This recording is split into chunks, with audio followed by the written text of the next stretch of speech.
फिर हमें अगले दिन का सीन दिखाया जाता है जहाँ एमसी लाइब्रेरी में कुछ ढूंढ रहा होता है। तभी उसके ऊपर कुछ किताबें आके गिरती हैं। वह अपने मन में कहता है इस तीसरे बॉस के बारे में ढूंढना एक हेडेक का काम है। तभी इवान भागकर उसके पास आता है। यंग मास्टर, हमने दूसरे बच्चे को भी रेस्क्यू कर लिया है। फिर हम एमसी को देखते हैं जिसके सर पर आलू उगा होता है। वह कुछ किताबों को रखते हुए कहता है, ओ तो तुमने उसे बचा लिया, और क्या तुमने उस बच्चे को काइंडली ट्रीट किया? हाँ बिल्कुल। इल्लीगल स्लेव मार्केट से बचाने के बाद वह इतना कह ही रहा होता है कि तभी कोई दरवाजा तोड़ते हुए अंदर आता है, जो कोई और नहीं बल्कि एमसी का दूसरा भाई टोनियो होता है। वह एमसी को टीज करते हुए कहता है, हे तुम जैसा अनपढ़ इस बुक को पकड़कर क्या कर रहा है? ओह राइट, मैंने सुना आजकल तुम पढ़ाई कर रहे हो। वह तुरंत गुस्से में कहता है, मैं तुमसे कुछ पूछ रहा हूँ।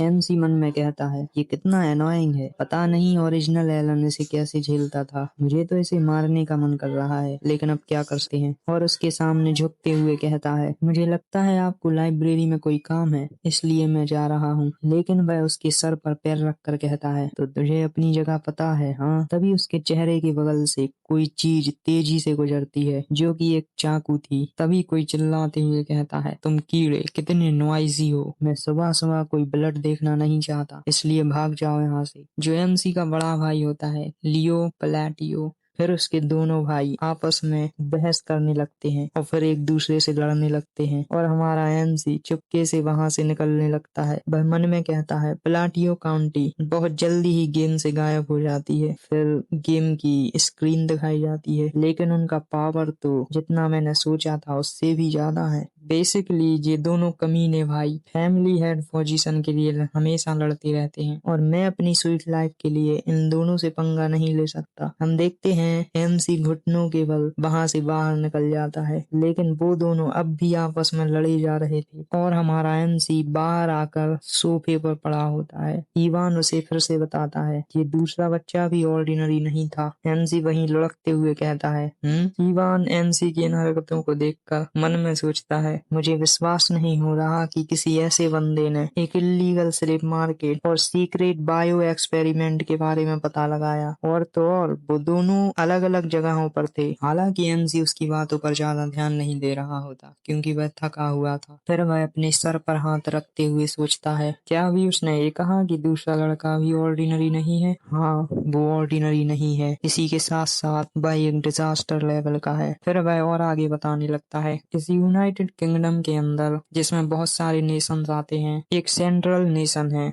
जिसका नाम केलियन किंगडम है, और जिसे हमने स्लेव मार्केट से बचाया वह सेकंड बॉस है, जिसका नाम ड्यूस मकेलियन है। उसको अलग अलग जगहों पर स्लेवरी में बेचा गया और उसके साथ एब्यूज किया गया, जिसकी वजह से वह 5 डेडली सिंस में से एक सिन ऑफ स्लॉथ बन गया। और फिर उसने उन सारे किंगडम्स को बहुत ही बुरी तरह, और ऐसे कहें तो बहुत ही निर्दयी तरीके से तबाह कर दिया। हम आगे देखते हैं कि कैसे उसने बहुत ही क्रूअल तरीके से इन लोगों को मारा होता है। इवन गेम के प्लेयर भी इस क्रूएलिटी वाले सीन को देखकर एकदम हैरान हो गए थे। इसके विपरीत वह एक हार्ड वर्किंग इंडिविजुअल है जो अपने ग्रज और डेट्स को 100 गुना ज्यादा चुकाता है। इसीलिए मैंने इवान से कहा था कि उसे काइंडली ट्रीट करना। और रही बात इस चीज की कि मैंने उसे ऑर्फनेज क्यों भेजा, तो अभी सही समय नहीं आया है। इवान कहता है, मुझे पता था। और क्या जो लेटर आपने यूटिया को भेजा था वो सेकंड चाइल्ड के बारे में था? एमसी कहता है, हाँ, और कुछ छोटी मोटी बातों के साथ। और मैंने ये भी कहा था कि इस बच्चे का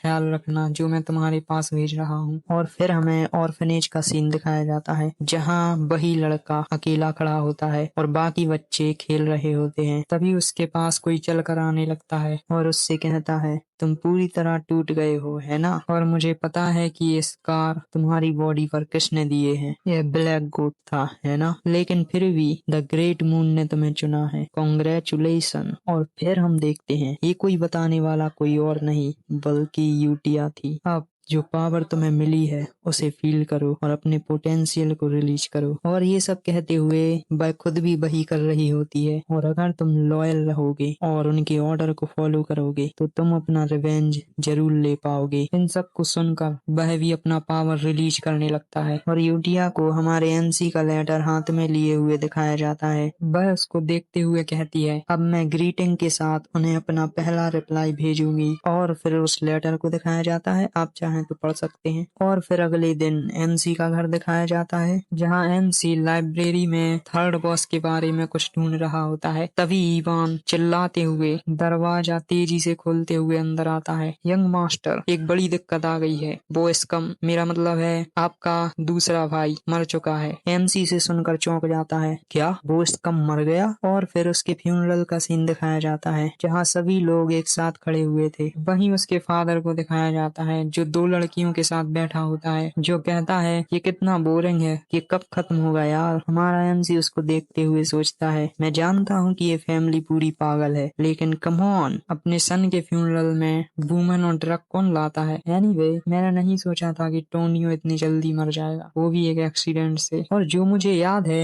ये उससे बिल्कुल अलग है। गेम में उसका बड़ा भाई ही उसे मार देता है और खुशी के मारे रोने लगता है। अब मैं फाइनली प्लेटियो फैमिली का हेड बनूंगा। हालांकि मैं अभी उसके चेहरे को देख सकता हूँ कि वह कितना खुश है। कम ऑन, एटलीस्ट अपने इमोशन छुपाने का तो ट्राई करो। मैं ये पक्का कह सकता हूँ कल्प्रिट लियो या उसके फॉलोवर ही होंगे। खैर, मुझे इससे क्या फर्क पड़ता है, मुझे अपने काम पर ध्यान देना चाहिए। फिर 1 साल के बाद का सीन दिखाया जाता है। आगे एमसी बताता है, जैसा कि सक्सेसर की जो प्रॉब्लम है वो सॉल्व हो चुकी है और लियो ने पूरे ड्रग का बिजनेस अपने हाथ में ले लिया है। इससे काउंटी इवन मोर पीसफुल हो चुकी है। फिर हमें एमसी और इवान को बैठे हुए दिखाया जाता है, जो नाश्ता एंजॉय कर रहे होते हैं। एमसी आगे बताता है, इसी दौरान मैं और यूटिया लेटर के माध्यम से एक दूसरे के टच में थे और उसके लेटर को पढ़ते हुए कहता है, अगर मैं इसी तरह उसके टच में रहा तो ये फ्यूचर में मुझे बहुत हेल्पफुल होगा। फिर उस लेटर का सीन दिखाया जाता है जिसको एमसी पढ़ रहा होता है। वह खुश होते हुए कहता है, वे कितने अच्छे बच्चे हैं। इस लेटर के नीचे इस महीने के स्पॉन्सर की लिस्ट होती है। एमसी इसको देखते हुए कहता है, यह बहुत इंटरेस्टिंग है। इस छोटे से ऑर्फनेज के लिए बहुत सारे स्पॉन्सरशिप आए हैं। उसके सामने बैठा इवान कहता है, यह थोड़ा अनयूजुअल है लेकिन अच्छी चीज है। और हाँ, उस चीज के बारे में जो आप सर्च कर रहे हैं, मुझे इन्फॉर्मेशन गिल्ड से एक कॉल आया था, उन्हें एक क्लू मिला है। एमसी कहता है, ओह सच में? ये ठीक है, ये जरूर एक एंशिएंट बुक होगी